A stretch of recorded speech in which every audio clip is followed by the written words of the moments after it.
Hello guys, welcome back my YouTube channel the sparkle GS classes. और friends, आज हम बात करने वाले हैं फ्लावर के कुछ पार्टों के बारे में। जैसे कि फ्लावर के कुछ पार्ट जो कि मैं इससे पहले जो वीडियो अपलोड की थी उसमें हम लोग बता चुके हैं, और आज उसी फ्लावर के जो पार्ट होते हैं उन पार्टों के बारे में बात करेंगे। जैसे कि मेल पार्ट होता है फ्लावर का, जिसका नाम होता है फ्रेंड्स स्टेमन। आज हम बात करेंगे स्टेमन के बारे में। स्टेमन क्या होता है? स्टेमन जो होता है वो मेल पार्ट होता है फ्लावर का, यानी कि फ्लावर का या पुष्प का नर जननांग जो होता है तो फ्रेंड्स वो स्टेमन ही होता है। जो कि हम पिछली वीडियो में आप लोगों को बता चुके थे कि एक फ्लावर होता है जिसका ये हमारा फ्लावर होता है और इसके ऊपर हमारी पिस्टिल प्रेजेंट होती है इस टाइप से। सॉरी कैसा यार डायग्राम बनना है, ये कोई दिक्कत नहीं।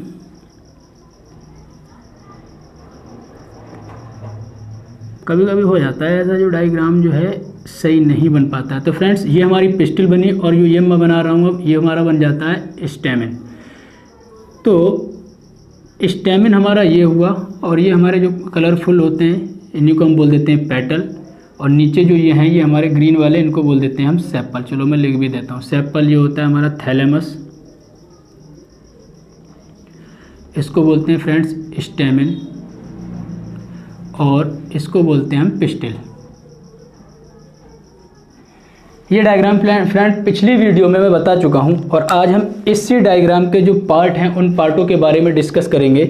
जो कि स्टेमन वाला पार्ट है, ये वाला पार्ट है, इसी को हम स्टेमन बोलते हैं। और आज हम इसी पार्ट की बात करेंगे जो कि फ्लावर का मेल रिप्रोडक्टिव पार्ट होता है। कौन सा मेल रिप्रोडक्टिव पार्ट होता है? स्टेमन वाला मेल रिप्रोडक्टिव पार्ट होता है, जिसके बारे में आज हम पूरी की पूरी वीडियो इसी पर बनाने वाले हैं। तो फ्रेंड्स, आइए अब हम स्टार्ट करते हैं। स्टेमन स्टेमन जो होता है ये मेल रिप्रोडक्टिव ऑर्गन होता है फ्लावर का, और इसी को अगर हम हिंदी में बात करें तो हिंदी में बोल देते हैं पुंकेसर।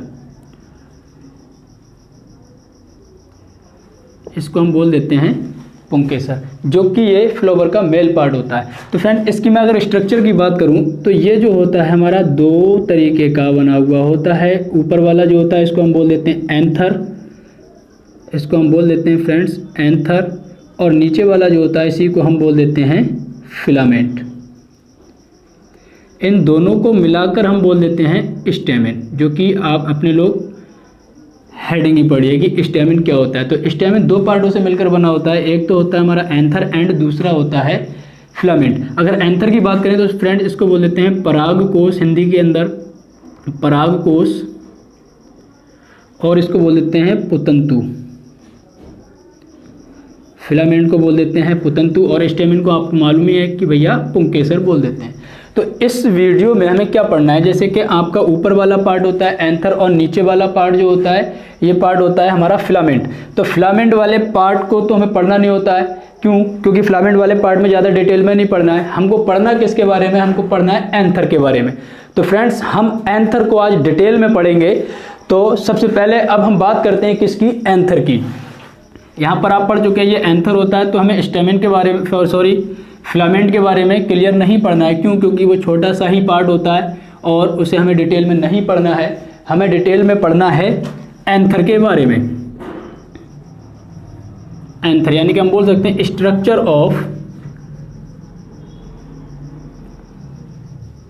ऑफ एंथर, या फिर हम बोल सकते हैं पराग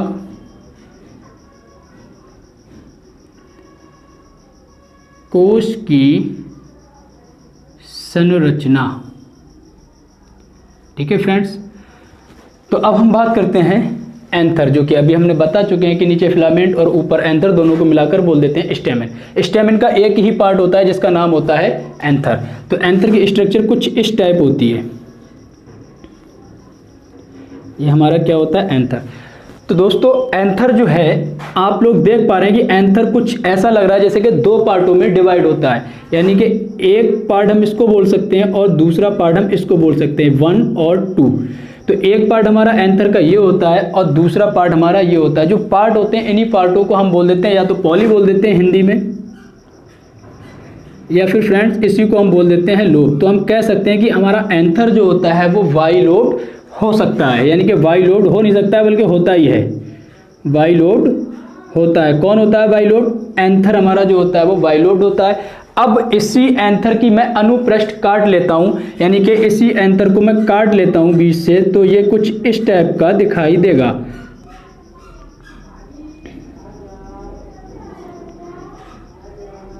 ये हमारा कटा हुआ एंथर है, तो ये कुछ इस टाइप से दिखाई देता है। तो देख रहे हैं फ्रेंड, मैंने यहाँ से इस वाले एंथर को यहाँ से काट दिया, जो कि नीचे बना दिया है मैंने ये वाला, और यहाँ से काटने के बाद ये वाली स्ट्रक्चर मैंने बना दी। अब इसी स्ट्रक्चर को मैं कुछ थोड़ा जूम करके दिखाता हूँ, कुछ बड़ा करके दिखाता हूँ, तो इसकी स्ट्रक्चर कुछ इस टाइप की दिखाई देगी। जैसे कि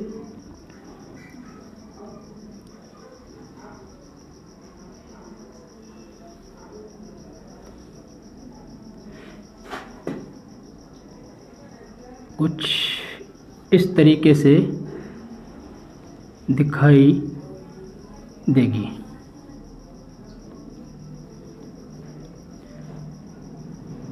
देख पा रहे हैं फ्रेंड्स, ये वाली स्ट्रक्चर जो है जिसका मैंने अनुप्रस्थ काट लिया, इसको मैंने काटा। काटने के बाद जब मैं इसको जूम करके देखूंगा या ऊपर वाली साइड से जब मैं इसको देखूंगा, तो ये स्ट्रक्चर कुछ इस टाइप की दिखाई देगी। तो फ्रेंड्स, जब हमारा ये जो होता है, इसको मैंने बोला था कि एक लोब होता है, जो कि ये वाला दिखाया था मैंने, इस टाइप का एक लोब होता है, ये एक लोब होता है, यानी कि एक एंथर में दो लोब होते हैं, तो दो लोब आपके ये दिखा दिए। अब अगर मैं इसकी बात करूं कि भैया ये भी एक लोब होता है, ये भी एक लोब होता है, यहाँ से मैं इसको इस टाइप से कर दूं, तो भैया ये पूरा एक लोब हुआ ना, एक पॉली कहलाएगा, ये भी एक पॉली कहलाएगा। तो प्रत्येक पॉली में आपको कितने कॉर्नर दिखाई दे रहे हैं? तो एक पॉली के अंदर एक कॉर्नर ये आ जाएगा, दूसरा कॉर्नर ये आ जाएगा, और इस पॉली में भी एक कॉर्नर ये आ जाएगा और एक कॉर्नर ये आ जाएगा। यानी कि हम कह सकते हैं कि एक पॉली में दो कॉर्नर दिखाई दे रहे हैं, और अगर दो पॉली हैं तो दोनों में दो दो कॉर्नर होंगे। तो यानी कि इसके अंदर कितने कॉर्नर हो जाएंगे टोटल? अगर एंथर की हम बात करें तो एंथर में टोटल 4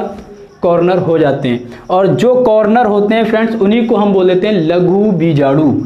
इसका मतलब हमारे एंथर के अंदर कितने लघु बीजाणु हैं? तो फ्रेंड्स 4 लघु बीजाणु होते हैं, बीजाणु धानी जिनको बोलते हैं। 4 लघु बीजाणु धानी होती हैं, जिनको इंग्लिश में मैं बोल देता हूँ माइक्रोस्पोरेंजियम, माइक्रोस्पोरेंजियम इसको इंग्लिश में बोल देते हैं। तो कितने होते हैं माइक्रोस्पोरेंजियम एक एंथर के अंदर?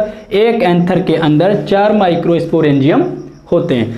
अब फिर आ जाते हैं फ्रेंड्स पहले वाले पॉइंट के अंदर, कि जैसा कि पहले मैंने बताया था कि एक एंथर जो होता है वो 2 पार्टों में डिवाइड होता है, यानी कि 2 लोब्ड में होता है। तो फ्रेंड्स, ये दोनों किसी ना किसी चीज के कारण तो एक दूसरे से कनेक्ट होंगे।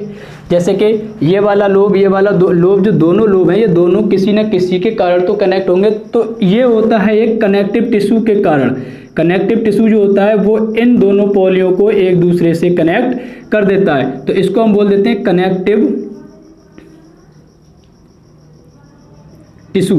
और फ्रेंड्स, कनेक्टिव टिश्यू जो होता है ये किसका बना होता है? तो आप लोगों ने 11th क्लास में पढ़ा होगा। 11th क्लास के जो हमारे प्लांट के जो सेल्स होती हैं, प्लांट की सेल्सों के बारे में आपने पढ़ा होगा। तो कनेक्टिव टिश्यू जो होते हैं वो पैरेन्काइमा सेल से मिलकर कौन बना होता है? कनेक्टिव टिश्यू बना होता है। कनेक्टिव टिश्यू का क्या वर्क होता है? कनेक्टिव टिश्यू का वर्क होता है कि भैया एक पॉली और दूसरी पॉली को, दोनों को आपस में कनेक्ट कर देता है। तो फ्रेंड्स, ये तो हुआ हमारा कनेक्टिव टिश्यू की बात। अब हम बात करते हैं इससे आगे का। इससे आगे का पॉइंट जो है वो हमारा आता है, इसी का पॉइंट आता है। तो फ्रेंड्स, मैं आपको एक बात और बताऊं कि जो हमारा माइक्रोस्पोरेंजियम होता है, माइक्रोस्पोरेंजियम जो होते हैं, कितने होते हैं? एक एंथर के अंदर 1, 2, 3 और 4 माइक्रोस्पोरेंजियम होते हैं। तो इनके अंदर कुछ ना कुछ स्पेशल टिश्यू पाए जाते हैं। इन चारों के अंदर फ्रेंड्स कुछ ना कुछ स्पेशल टिश्यू पाए जाते हैं, जो कि इस तरीके से चारों के चारों माइक्रोस्पोरेंजियम या फिर लघु बीजाणु के अंदर प्रेजेंट होते हैं, इस टाइप से। तो फ्रेंड्स, इन्हीं सेल्सों को हम बोल देते हैं हाइपोडर्मल सेल्स। अब ये हाइपोडर्मल सेल्स कहाँ प्रेजेंट होते हैं? ये हाइपोडर्मल सेल्स माइक्रोस्पोरेंजियम या फिर लघु बीजाणु के अंदर प्रेजेंट होते हैं। अब यही हाइपोडर्मल सेल्स जो होते हैं, इनमें से एक सेल्स जो होती है वो अपने साइज को बड़ा कर लेती है या फिर उसका साइज बड़ा हो जाता है। तो अब मैं यहाँ पर एक माइक्रोस्पोरेंजियम को मिटाने के बाद में, हालांकि तीनों में बना हुआ है लेकिन इसमें मैं अब उससे आगे का प्रोसेस बताने की कोशिश करूंगा। जैसे कि माइक्रोस्पोरेंजियम के अंदर क्या बना था, हाइपोडर्मल सेल्स बनी थी, बहुत सारी हाइपोडर्मल सेल्स थी और इन्हीं सेल्सों में से एक सेल्स अपने आकार को, अपने साइज को बढ़ा लेती है। तो वो इस तरीके से अपने साइज को बढ़ा देती है और फिर जब उसका साइज बढ़ जाता है तो फ्रेंड्स उस सेल्स को हम बोल देते हैं आर्चियोस्पोरेंजिया, आर्चियोस्पोरियल सेल्स हम इसको बोल देते हैं। आर्चियोस्पोरियल सेल्स जो होती है वो हाइपोडर्मल सेल्स से ही बनी होती है, क्योंकि हाइपोडर्मल सेल्स जो होती हैं बहुत ज़्यादा होती हैं इसके अंदर और उन्हीं में से एक सेल्स अपने आकार को बढ़ा लेती है, जिसको हम बोल देते हैं आर्कियोपोरियल सेल। यहाँ तक बात क्लियर। और इनको अगर हिंदी में बात करें तो परपसु कोशिका भी बोल देते हैं, परपसु कोशिका, और हाइपोडर्म को बोल देते हैं अधोस्तरीय कोशिका। अब फ्रेंड्स इससे आगे की बात करते हैं। भैया आर्कियोस्पोरियल सेल्स जो है ये यहाँ पर बन गई। अब आर्कियोस्पोरियल सेल्स जो होता है इसके अंदर क्या होता है, इसके अंदर होता है विभाजन। विभाजन होने के बाद इसमें बनती हैं दो सेल्स। किसके अंदर दो सेल्स बनती हैं, माइक्रोस्पोरेंजियम या फिर लघु बीजाणु के अंदर दो सेल्स बनती हैं। आर्कियोस्पोरियल सेल्स में क्या होता है फ्रेंड्स, डिवीजन होता है। डिवीजन होने के बाद दो सेल्स का फॉर्मेशन होता है। कौन कौन सी सेल्स बनती हैं, एक सेल्स बनती है हमारी प्राथमिक या फिर प्राथमिक, इसको बोल देते हैं प्राथमिक बीजाणु, प्राथमिक बीजाणु जनक कोशिका, और इसको बोल देते हैं प्राथमिक भित्ति कोशिका। प्राथमिक भित्ति कोशिका बोल देते हैं। तो प्राथमिक भित्ति कोशिका जो होती है इसी को हम इंग्लिश में बोल देते हैं प्राइमरी पैराइटल सेल। इसको बोल देते हैं प्राइमरी स्पोरोजेनिस सेल। प्राइमरी स्पोरोजेनिस सेल्स जो होती है, आर्कियोस्पोरियल सेल्स में फ्रेंड्स डिवीजन होता है। डिवीजन होने के बाद दो सेल्स बनती हैं, एक बनती है हमारी प्राइमरी पैराइटल सेल्स और दूसरी बनती है हमारी प्राइमरी स्पोरेंजियल सेल्स। तो वो मैं आपको अब इसमें बताता हूँ, इसको मैं मिटा दूँ, इसके बाद मैं आगे का प्रोसेस आप लोगों को बताता हूँ। इसके अंदर एक सेल्स थी जिसका नाम था आर्कियोस्पोरियल सेल्स। अब आर्कियोस्पोरियल सेल्स में फ्रेंड्स क्या हुआ, डिवीजन हुआ। डिवीजन होने के बाद दो सेल्स बनी। तो भैया इस सेल्स का तो डिवीजन हो चुका है। अब जब इस सेल्स का डिवीजन हुआ तो इसने दो सेल्स बनाई। एक सेल्स आ जाती है केंद्रक की तरफ और एक आ जाती है किनारे की तरफ। तो प्रत्येक माइक्रोस्पोरेंजियम में दो दो सेल्सों का निर्माण हो जाता है। तो एक तो आ जाती है हमारी केंद्रक की तरफ और दूसरी हमारी आ जाती है किनारे की तरफ। जो किनारे की तरफ होती है उसी को हम बोल देते हैं प्राइमरी या फिर प्राथमिक भित्ति कोशिका, जो किनारे की तरफ होती है। और जो केंद्र की तरफ होती है इसको हम बोल देते हैं प्राइमरी स्पोरोजेनिस सेल। ये हमारी कहाँ होती है, केंद्र की तरफ होती है। और प्राथमिक भित्ति कोशिका जो होती है वो किनारे की तरफ होती है। अब क्या होता है इसमें, जो हमारा प्रारंभिक भित्ति कोशिका जो होती है, जैसे हमने बोला था प्राइमरी पैराइटल सेल्स, ये अपने अंदर डिवीजन करती रहती हैं, लगातार कंटिन्यू डिवीजन करती रहती हैं। बहुत ज़्यादा सेल्सों को ये अपने अंदर जमा कर लेती हैं। कौन कर लेती हैं, प्रारंभिक भित्ति कोशिका, मैंने इसको बोला। अब यही सेल्स क्या करती है फ्रेंड्स, ये अपने अंदर विभाजन कर लेती है, बहुत ज़्यादा मात्रा में विभाजन करती रहती है।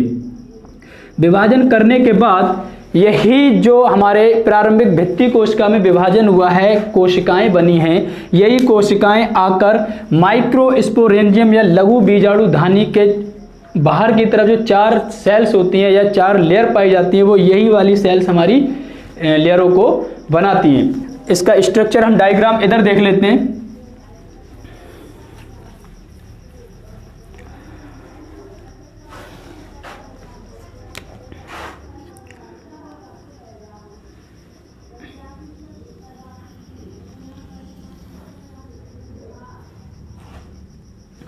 ये हमारा स्ट्रक्चर बना माइक्रोस्पोरेंजियम या फिर लघु बीजाणु धानी का। कुछ ज़्यादा बड़ा हो गया।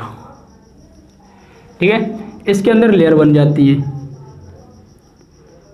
मैं फ्रेंड्स सब नहीं बनाऊंगा, आप समझ लेना।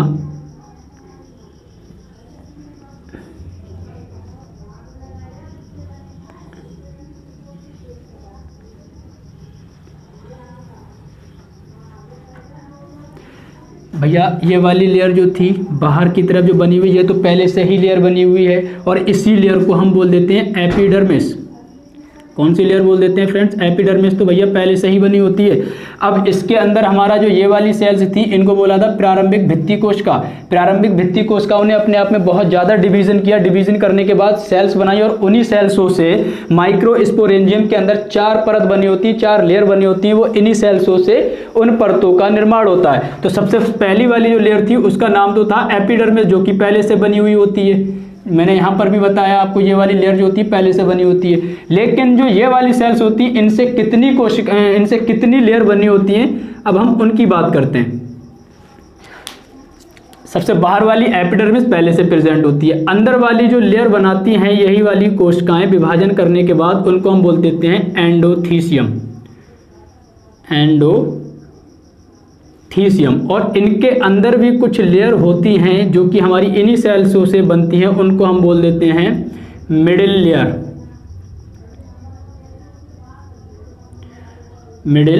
लेयर। और सबसे अंदर की साइड में जो हमारी एक लेयर बनी होती है और उसी को हम बोल देते हैं टैपिटम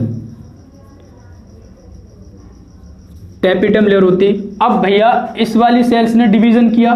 डिवीजन करने के बाद बहुत सारी सेल्सों को बनाया और सेल्सों को बनाने के बाद इन लेयरों का फॉर्मेशन हो गया। लेकिन यहाँ पर हमारा दूसरा भी तो एक कोशिका बची है, जिस कोशिका का मैंने नाम बताया था प्राथमिक बीजाणु जनक कोशिका। तो भैया ये प्राथमिक बीजाणु जनक कोशिका है। ये कोशिका तो सेम वैसे की वैसे ही बनी रहेगी उसके अंदर, क्योंकि इन वाली सेल्सों ने ही डिवीजन किया है और उनसे क्या बनी है, लेयरों की परत बन गई। या फिर परत बनने के बाद अब एपिडर्मिस जो लेयर होती है, इसका काम क्या होता है? इसका काम होता है माइक्रोस्पोरेंजियम को प्रोटेक्शन प्रोवाइड कराना। सेकंड आती है एंडोथीसियम लेयर जो होती है, इसका काम क्या होता है? इसका काम होता है जब एंथर के अंदर से पॉलन ग्रेन निकलते हैं, यानी कि जब एंथर टूटता है तब ये अपना वर्क करती है। सेकंड आता है मिडिल लेयर। मिडिल लेयर का फंक्शन होता है कि जो हमारे अंदर प्राथमिक बीजाणु जनक कोशिका जो होती है, इसको हल्का फुल्का न्यूट्रिशन देना। कौन देता है? Middle layer. लेकिन जो टैपिटम होती है सबसे ज्यादा इंपॉर्टेंट लेयर होती है, जो कि बीजाणु जनक कोशिका को बहुत ज्यादा मात्रा में न्यूट्रिशन प्रोवाइड कराती है। कौन कराता है? यही कराता है, जिसका नाम होता है क्या? टैपिटम। अब मैं आपको अगर इनको याद करने का एक तरीका बताऊं, तो याद आप इससे भी इस तरीके से भी कर सकते हैं। जैसे कि एक इसकी ट्रिक है जो कि आप अगर सही से देखें तो आप शायद इन लेयरों के नाम कभी भी सीक्वेंस के साथ याद कर सकते हैं, मतलब कभी भी नहीं भूल पाएंगे अगर आप इस ट्रिक को सही ढंग से याद करेंगे तब। जैसे कि एपी एंड मीता, ये एक नाम हो गया एपी एंड मीता। तो फ्रेंड्स एपी जो है यहाँ पर एपी एक बॉय है और मीता जो है यहाँ पर मीता एक गर्ल है। ठीक है फ्रेंड्स। भैया बॉय का काम क्या होता है? बॉय जो होते हैं ये अपने घर से बाहर रहते हैं और गर्ल का काम क्या होता है? ज़्यादातर या मेनली गर्ल्स जो होती हैं वो अपने घरों के अंदर रहती हैं। अब आप इधर आ जाओ भैया, ये एक पूरा घर है। अब घर के बाहर लोग कौन रहते हैं? मैंने बताया था एपी। एपी मतलब बॉय, बॉय घर के बाहर रहते हैं, इसको मैंने क्या बोला? एपी। एपी मतलब एपिडर्मिस। एपिडर्मिस वाले जो होते हैं वो घर के बाहर रहते हैं। सेकंड आता है एंड। एंड का मतलब होता है एंडोथीसियम, यानी कि वो बीच वाली लेयर होती है। उसके बाद आ जाता है मीता। मीता मतलब एमी। एमी बोले तो मिडिल लेयर। मिडिल लेयर जो होती है वो और अंदर होती है। और सबसे लास्ट में आ जाता है हमारा टैपिटम, जिसको मैंने बोला था गर्ल। और टैपिटम जो होती है वो सबसे अंदर की तरफ प्रेजेंट होती है। तो फ्रेंड्स ये था हमारा एक डायग्राम। और शायद आप क्या नाम, सेकंड पॉइंट जो था हमारा, जिसको हमने बोला था प्रारंभिक बीजाणु जनक कोशिका। प्रारंभिक बीजाणु जनक कोशिका जो है ये भी अपने आप में विभाजन करता है और विभाजन करने के बाद ये बीजाणु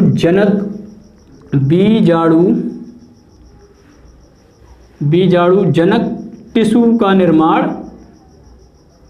कर देता है, या फिर यहां पर मैं लिख दूं ऊतक का निर्माण कर देता है। कौन करता है? जो प्रारंभिक बीजाणु जनक कोशिकाएं थी, इन्होंने भी विभाजन किया। विभाजन करने के बाद बीजाणु जनक कोशिकाओं का फॉर्मेशन हो जाता है। तो फ्रेंड्स आप इधर साइड में एक डायग्राम देख पा रहे होंगे जो कि एनसीईआरटी का डायग्राम है। और ये डायग्राम में कोई भी जो लेयरें दिखाई हैं, 4 प्रकार की लेयरें, एपिडर्मिस होगी, आपकी एंडोथीसियम होगी और मिडिल लेयर होगी, टेपिटम होगी, जो सामने आपको इस डायग्राम स्पष्ट दिखाई दे रहा होगा।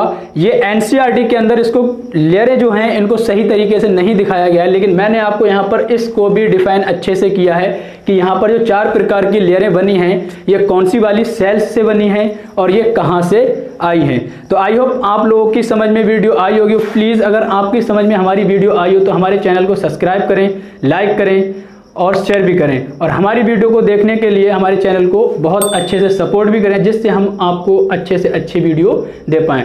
तो मिलते हैं फ्रेंड्स नेक्स्ट वीडियो में, जब तक के लिए धन्यवाद।